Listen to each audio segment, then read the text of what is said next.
Kentucky is known for having a lot of counties, 120 to be exact. At the center of each county stands the county courthouse, some slightly more elaborate than others. Most Kentuckians are familiar with these, and it is where they go to register their vehicles or obtain a marriage license. In Jessamine County, however, those who visit the courthouse in Nicholasville will likely be struck by a towering statue that stands on the courthouse lawn, a statue of a Confederate soldier. Join us today for a discussion with the former research fellow who has created a podcast to examine the towering history of this Confederate monument, as we explore the pages of Kentucky history with Kentucky Chronicles. Hi, I'm Daniel J. Burge, the Associate Editor of the Register of the Kentucky Historical Society, a scholarly journal in publication since 1903. I also coordinate our Research Fellows program, which supports researcher visits to our campus from around the world. Today's episode will be hosted by my colleague, Dr. Chuck Welsko, who manages the Civil War Governors of Kentucky digital documentary project. Thanks, Daniel. It's nice to be on the interviewer side of the desk this time.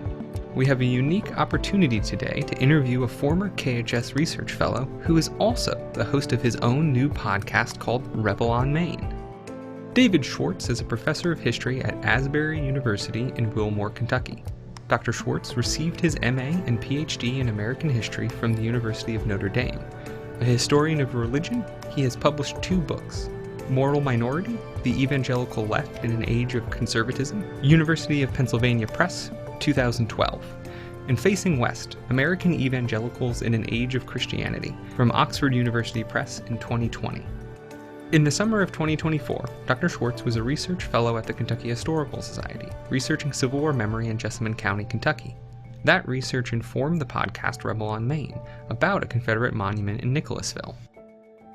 David, thank you so much for being here. We're excited to have you here today and to talk about Rebel on Main.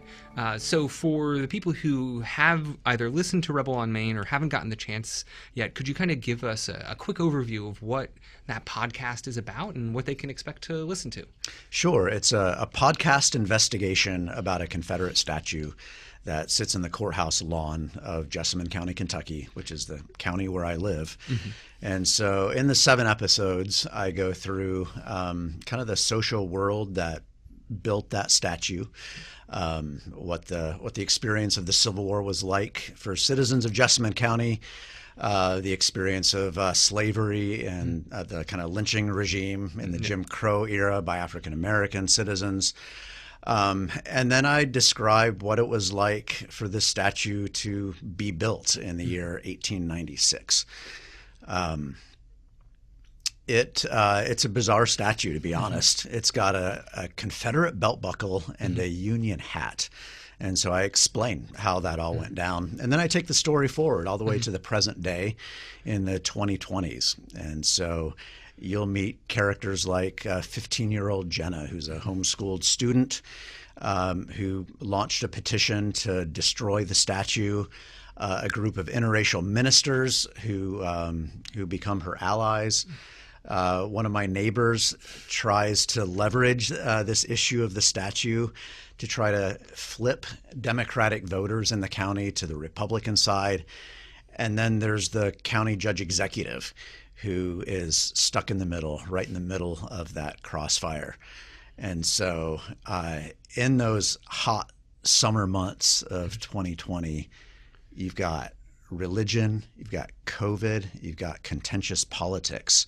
Like, what could possibly go wrong, right? As our county tries to figure out what to do about the statue. Yeah, no, that I think is one of the things that I found really interesting listening to that now, right, as it's early 2025, listening to this podcast that takes me back to what feels like just a couple years ago, or what feels like a couple days ago, and I don't know, maybe COVID is still lingering there, or in a consciousness it feels like it was just right around the corner, and yet so much has happened since then. And in the process of pulling Rebel on Main together, you did a lot of research on the ground. You also came here to the Kentucky Historical Society. You spent time here as a research fellow. You also viewed some of our objects, including one of them, a spoon that shows up and features pretty prominently in episode 3. So can you talk a little bit about your time here as a research fellow, some of the research you did, and the objects that you looked at, how they were incorporated into Rebel on Main? Sure. I'm just so grateful to the Kentucky Historical Society for giving me access to so many interesting things in the collections here. I remember looking at letters from citizens describing what slavery was like, what the experience of the Civil War was like as these Union troops came down into Camp Nelson through Nicholasville and then out the other end, right, on their way down into Tennessee and Georgia, all the way to the Atlantic on Sherman's march to the sea. I looked at local church records, the status of enslaved people in those kind of spaces was super interesting. Did they sit in the balcony or on the ground? What did church discipline look like for them? There were rosters of a United Daughters of Confederacy chapter in Jessamine County that gave a lot of their demographic characteristics. Very interesting and helpful as I tried to reconstruct how the memory of the Civil War evolved in Jessamine County.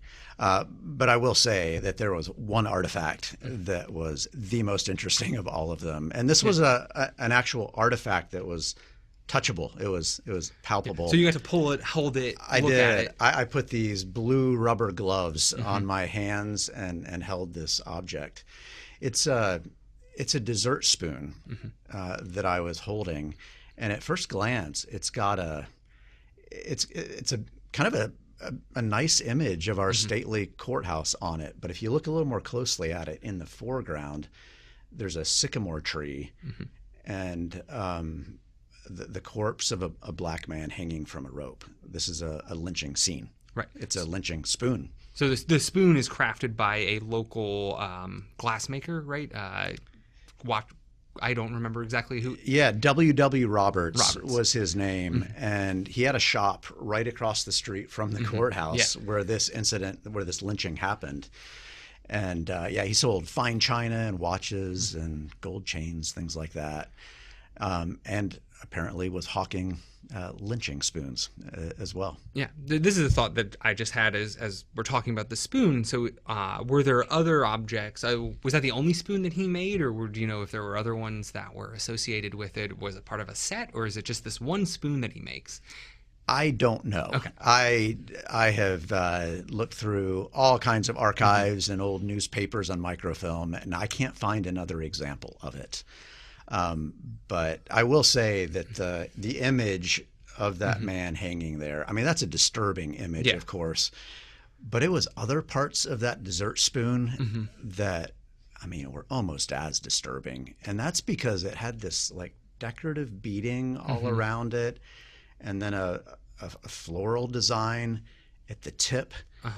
And it looked like one of the old souvenir spoons that people would get when they go to Niagara Falls, right? So my 96-year-old grandma has a collection of these, and it almost kind of looked like one of those. And it's clear that this spoon was not a lament for the violence that was perpetrated against Tom Brown was his name in 1902.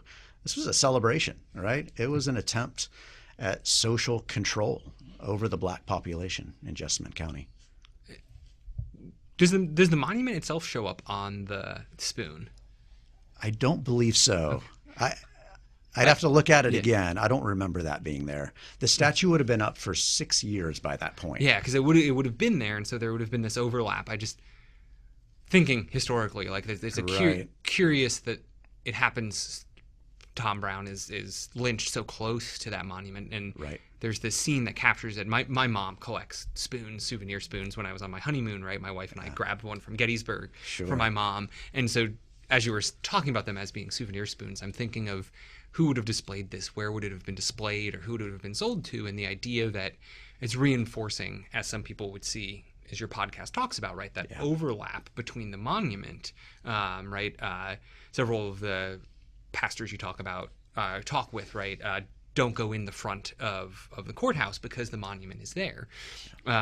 So that's why I was curious if the monument actually showed up, if it was overlapping there. Yeah, I actually don't know the answer to that question. But in episode 3, Reverend Gates imagines what it would have been like for Tom Brown as he is like being strangled. Right. at the neck to stare this Confederate statue in the eyes, which would have been a dozen feet away, perhaps. Difficult to think about. And your podcast, though, touches on a lot of these difficult questions and difficult conversations with neighbors who were using the monument for their politics. Jenna, as you talked about, who is eliciting a petition, and a number of other individuals. And that kind of gets me into thinking, as I've approached our conversation, sort of the background of the work that went into this, the process of doing a podcast. And one of the themes for the America 250 program that the Kentucky Historical Society, the America 250 KY, we're the state institution running our state's 250 programming across the state. One of our themes is doing history.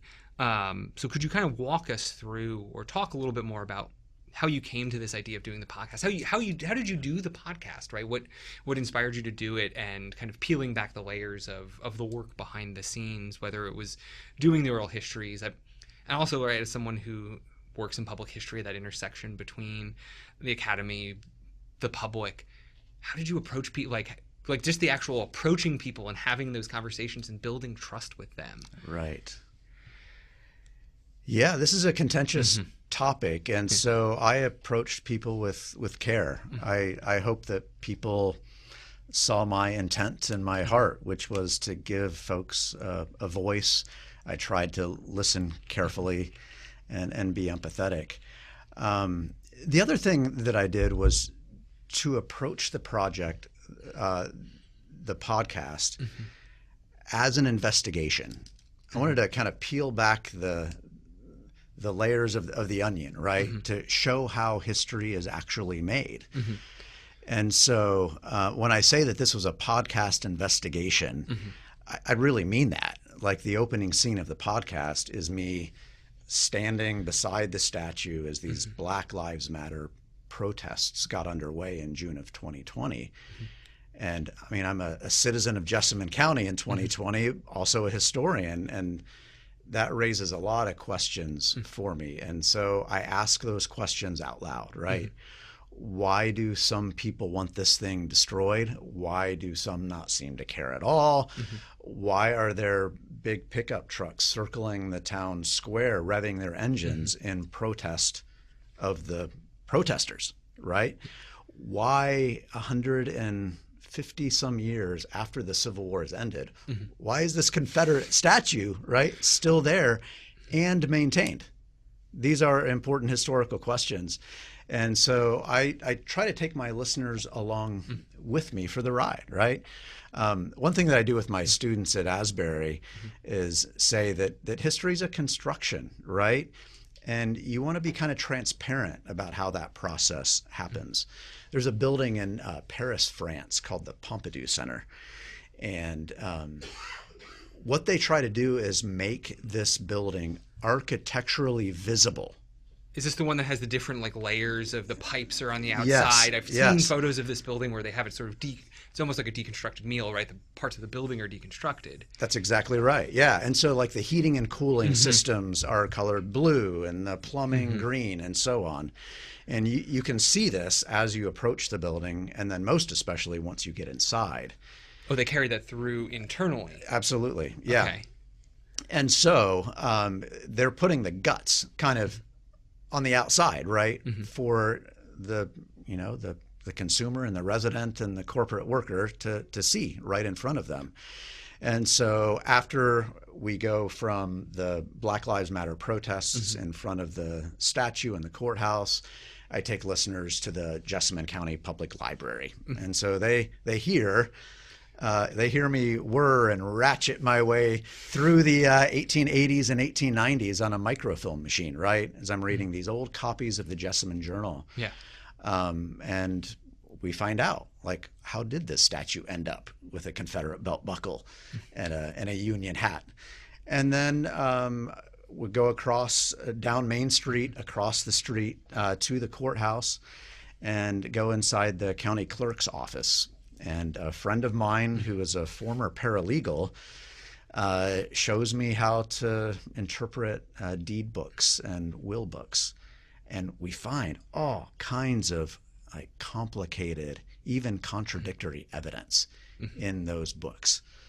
Yeah, I used to work in a courthouse when I was in grad school, right? So in that moment, I was back in grad school, sitting there with the lawyers coming through and opening up. Right. Were these the ones they had the thick ringed binders? You'd open it up and they'd Yes. have like the green edge pages. Absolutely. And right, early grad student, kind of like who cares about land records? How do these matter? And the worrying and I think this is something you're showing here that I found really engaging in the podcast of the lurid descriptions that are really helping bring to life I would never say when I did research for on newspapers that sitting in front of microfilm machines are super exciting and everybody should do this, but that work going to the courthouse and it starts making those documents and those stories come alive. So were you kind of taking the Pompadour building as maybe not a forward-thinking inspiration, but sort of that idea of putting the guts of the historical work forward? Absolutely. Yeah, it's an operating metaphor for what we do as historians.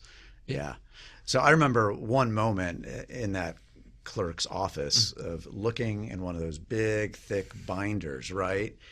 And reading about the Young family, long-standing family. Their ancestors had come west out of the Revolutionary War, getting land grants for their service in the Revolutionary War, and looking in these binders and seeing all of the enslaved property that they owned, right alongside spinning wheels and other farm implements, but then also seeing a case in which they emancipated one of the people that they enslaved.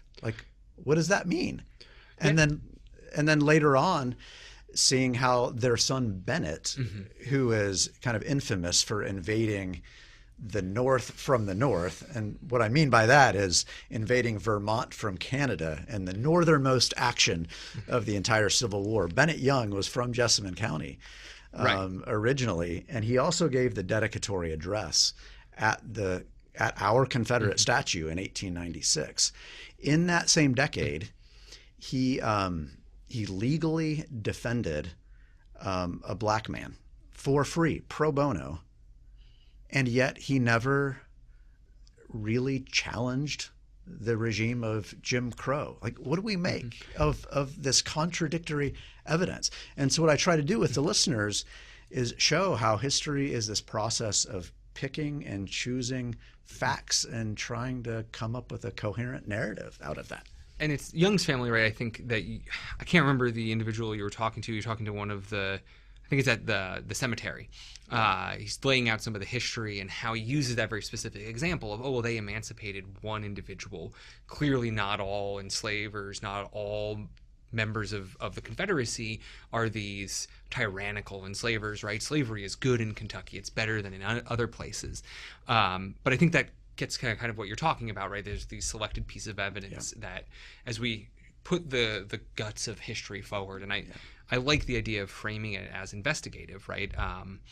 When my wife and I met, one of the things she called me was like a history detective, right? The idea of we are looking back in the past and pulling these threads, and it's not just dates, right?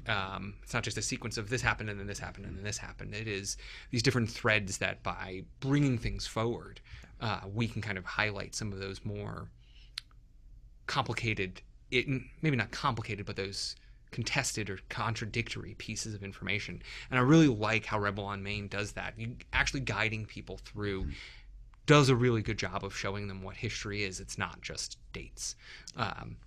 It is a process, and I think I see a great utility there, and a great way to use the podcast to talk more about monuments, whether it's in Jessamine County or other places across the state. Yeah. I mean, as I made this podcast, it became more clear than it ever has been in my professional life that the narration, the construction of history is an exceedingly human thing. I felt so many emotions as I talked with people, as I held the lynching spoon, as I looked through those old books in the county clerk's office and saw evidence of so many rapes of enslaved women. The narratives we tell depend very much on our background, our social locations, our own biographies as historians. And I think it's important to front those realities. Yeah, and so you experienced a lot of emotions going through. How did you navigate both your own emotions, but also the emotions of the people you interacted with?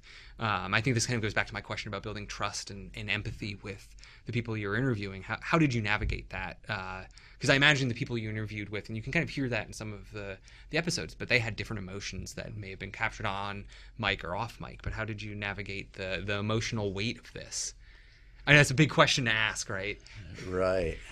So I'm used to researching dead people, and this is kind of a new experience to do oral histories like this.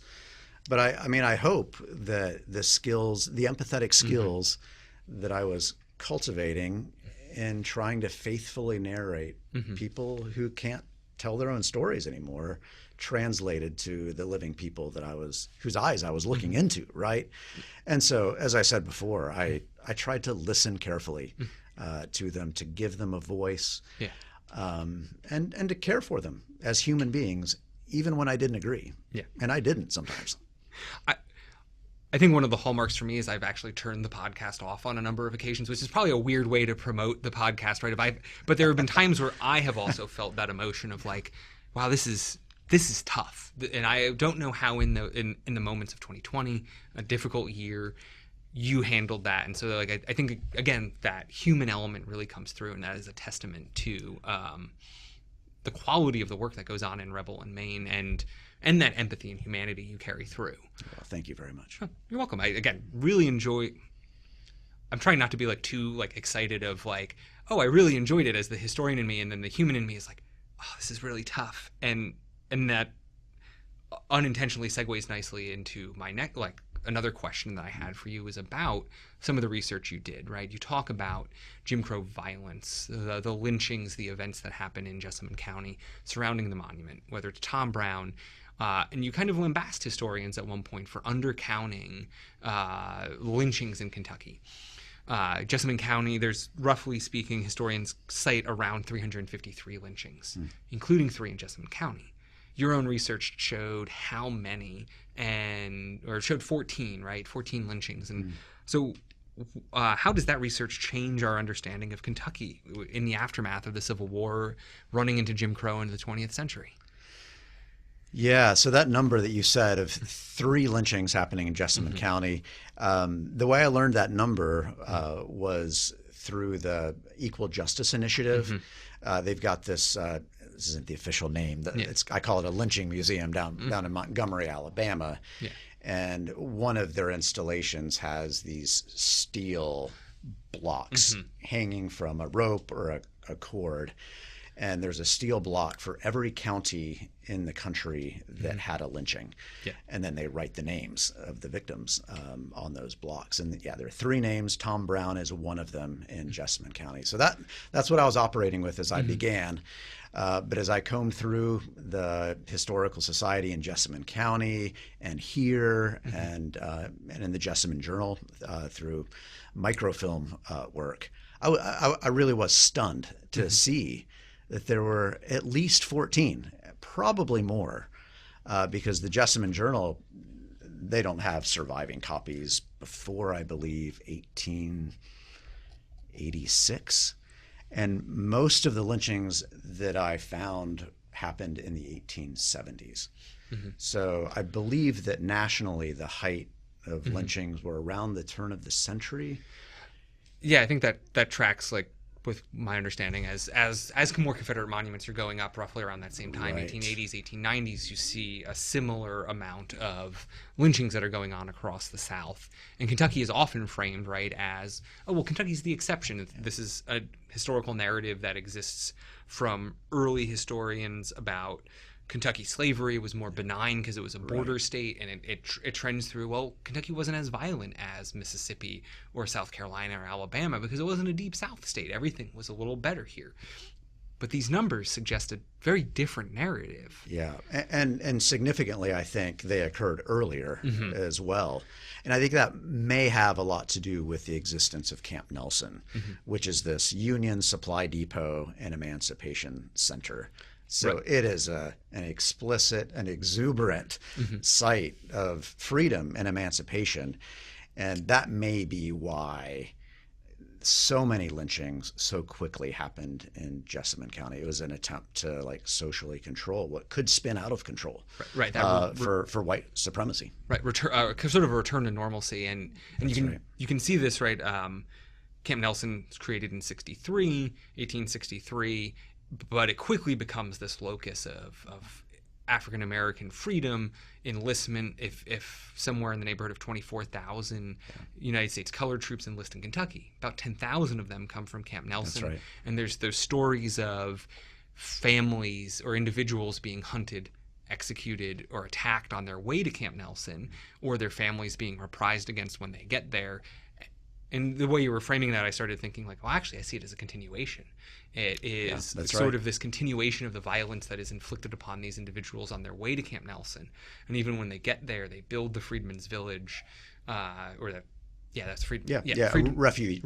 village. The refugee village. And even though that extends into 66, I think that creates that locus for, you've had a great deal of movement that's centered at Camp Nelson, and then that violence continues. That's right. It's a terrible combination of retribution, right, for what has already happened, and the intent to keep that social control going. Yeah. And we were talking before we started actually interviewing this for events that we've put on here that I've organized, the Civil War History Days. And one of them, Chris Phillips, back in 2023, highlighted, he called Kentucky the tip of the spear. It's actually, instead of being the exception to the Deep South of a lack of violence, and Chris Phillips, he's a historian at the University of Cincinnati, a wonderful historian on the Civil War era, but he focused on Kentucky as the tip of the spear for racial violence. And he actually pulled out a document from our archive, or highlighted one that he had used about a long-distant relative of his who highlights a pro-emancipation candidate who was killed post-war for uttering those statements about supporting the 13th Amendment. But the idea that Kentucky is actually the tip of the spear for this violence, because Kentucky's a loyal state that doesn't get all of the protections of Reconstruction and Union military occupation. And in Jessamine County, that's sort of the locus of where that tip could start, or is near the tip of that spear. Right. Yeah, I think this shows that racial violence was far worse in Kentucky and in Jessamine County than historians have known up to this point. At least if Jessamine County is representative. Right. I suspect that it is. Yeah, but 3 to 14 it's a big difference in number. Yeah, it not being a math guy myself, right? almost a 5 times, like That's 5 right. times number growth. It does really kind of ask us to question, if we're looking at just this one county, what is happening at these other counties? And maybe there's a little bit of an exception there because of Camp Nelson, but still it suggests that there is a count. And there's other historians, Nikki Taylor at the University of Kentucky, who's digging deeper into questions about lynching and experiences of the African Americans in Jim Crow, Kentucky. So I think your work is sort of intersecting with this very important moment as people are looking and questioning more deeply that narrative, well, that Kentucky is exceptional. And right. Not that Kentucky doesn't have its positives and doesn't have larger connections to American history, but also that it does tell us a little bit more of the troubling aspects of Kentucky history, or of the nation's history. That's right. That's right. When with this being sort of an intimate local story, very much tied to your home and your home county, what is the reception of Rebel on Main been in Jessamine County, whether it's at where you work at Asbury, whether it's been at Camp Nelson, or just amongst the people who were in the podcast?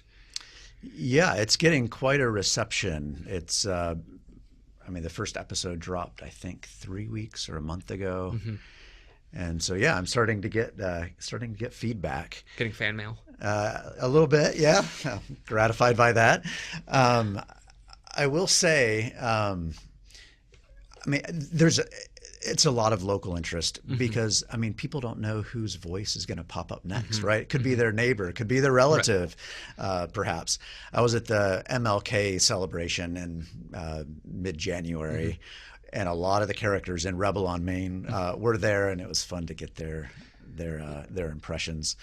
So yeah, largely positive, although in the last week, there's starting to be some pushback. I've gotten word there's a culture of polite niceness in Jessamine County, so I'm not likely to hear a lot of this to my face. But you'll get it through the grapevine. I'm getting it through the grapevine, yes, through some back channels. And one significant county leader is portraying me as a kind of outsider to the county, although I've lived there for well over a decade, saying this history professor is just trying to stir up trouble, even though he knows that 90% of residents want the statue to remain.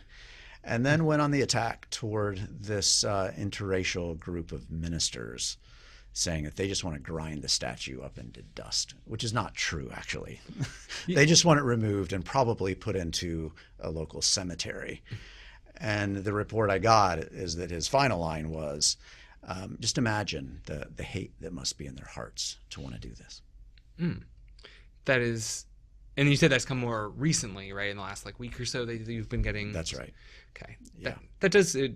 And you haven't actually launched the final episode yet, right? That comes when people hear this conversation between us now, they will have had the opportunity to hear access to all of them. They'll have access to all of the episodes, but most people haven't heard that final episode yet. So no one has except for me and my producer. Yes. Yes. But that leaves an interesting sort of question of what they will hear when they come to the final episode, and then how things will go from there, leading into what your kind of future plans are, future work with the research you did with Rebel on Main.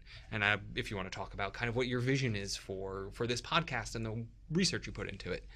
Yeah, so my interest in local history actually precedes Rebel on Main. I've been working on a book project that charts Civil War memory in Jessamine County.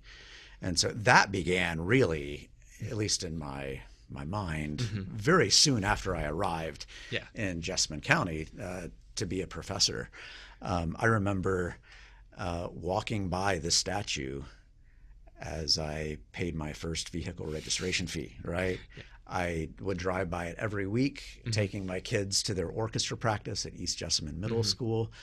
And then pretty soon after that, folks pointed me south to Camp Nelson, which I discovered was this amazing emancipatory site. And I was struck at the contrast, right, between these dueling monuments.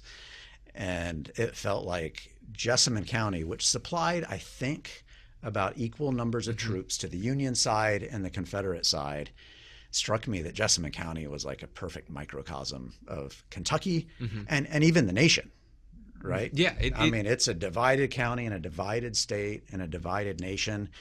And then it made me wonder, where did the statue come from? Where did Camp Nelson National Monument come from? And what does that say about the waxing and waning of various interpretations of the Civil War? Yeah, and you moved to Jessamine County, you said, over a decade ago. So you would have been there before when it was a county park. That's right. And so you were there for that transition, and your one episode talks about this, the transition of Camp Nelson from a county park to a national monument. And how did that shape, as you're thinking of this larger work about the local memory, how did that fit into, and I think you've started to gesture towards that, but how did that fit into this narrative or your perspective? Yeah, I mean, it is going to comprise a substantial portion of the last chapter where I describe how emancipation becomes, I think I could say, the dominant interpretive lens of the Civil War.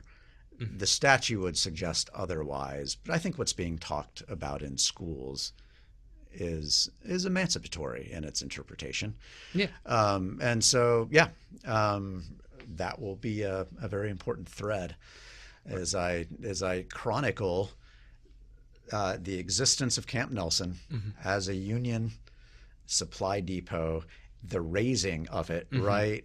And you can think about that as an attempt to erase Black memory in the county, and then how it has fought its way back through the Civil Rights Movement all the way up into the 2020s. And I think, and I give the county city fathers a lot of credit for investing in the archaeological digs that brought this story back to life.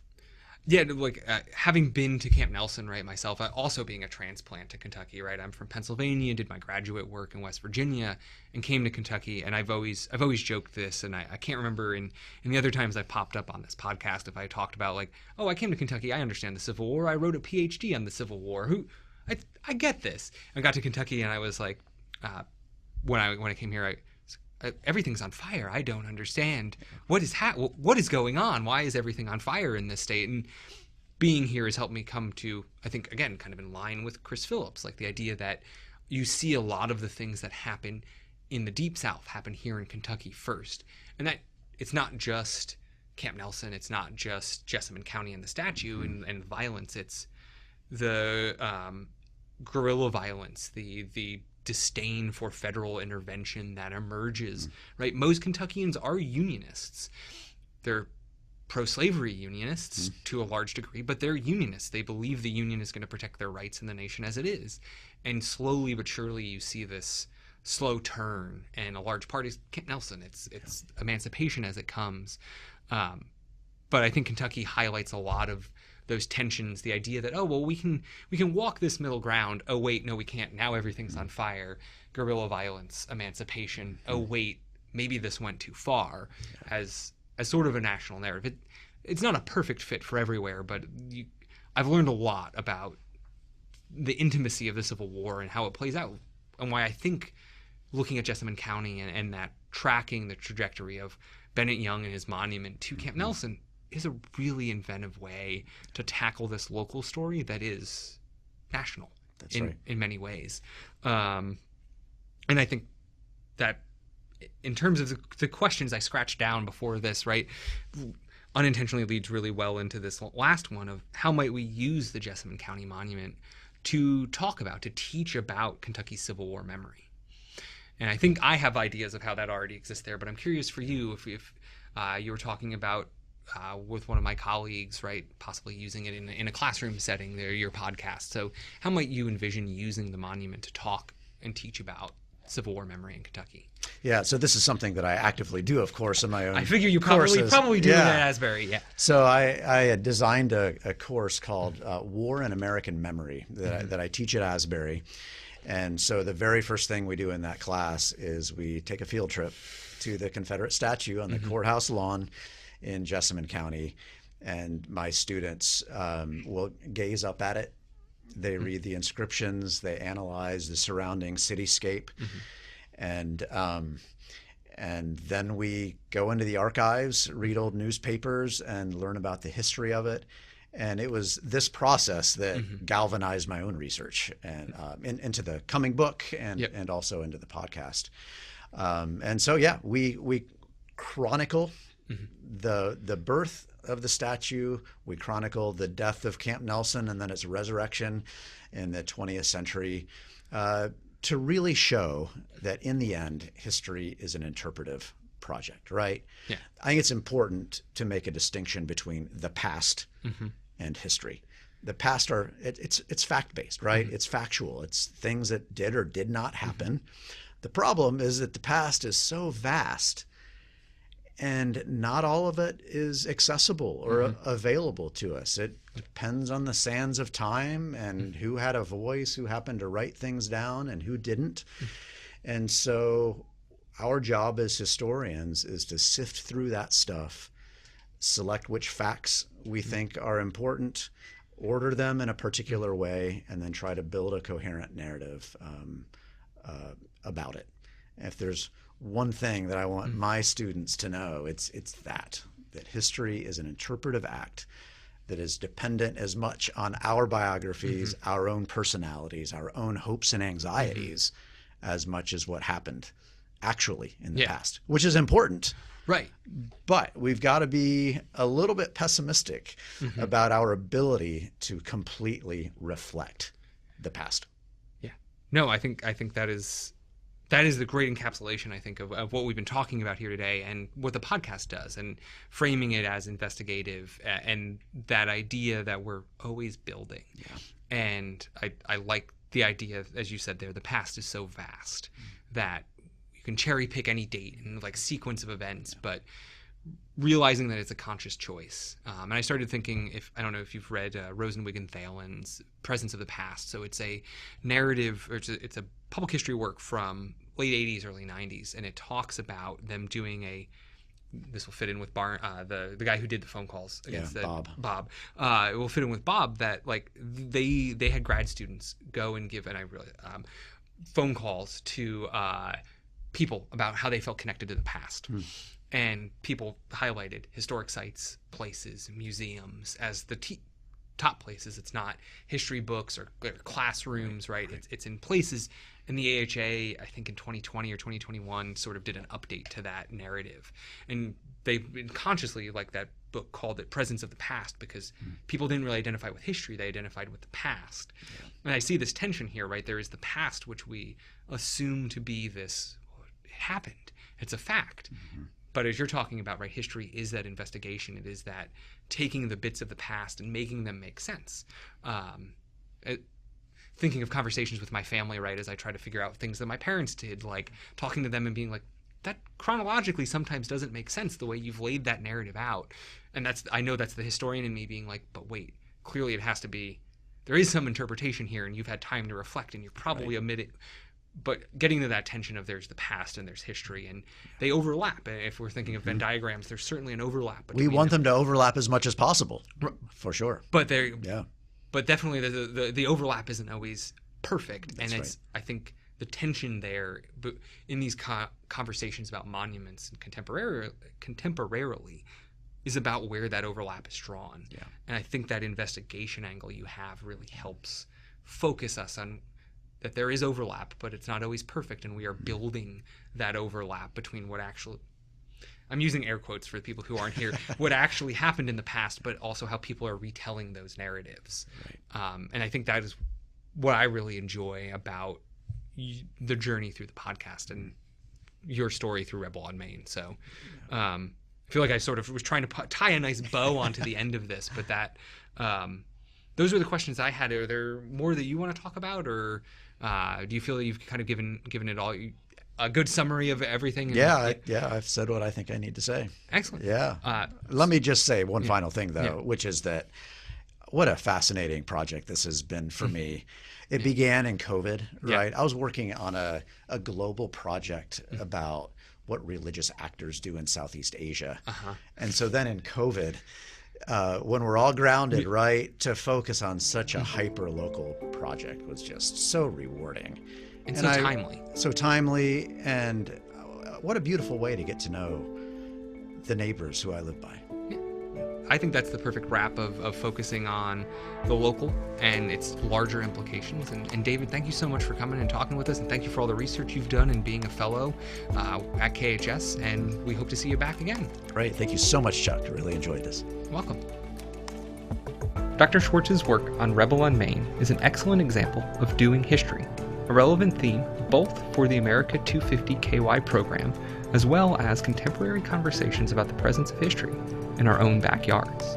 Monuments from the Civil War and the breadth of American history dot the Kentucky and American landscape.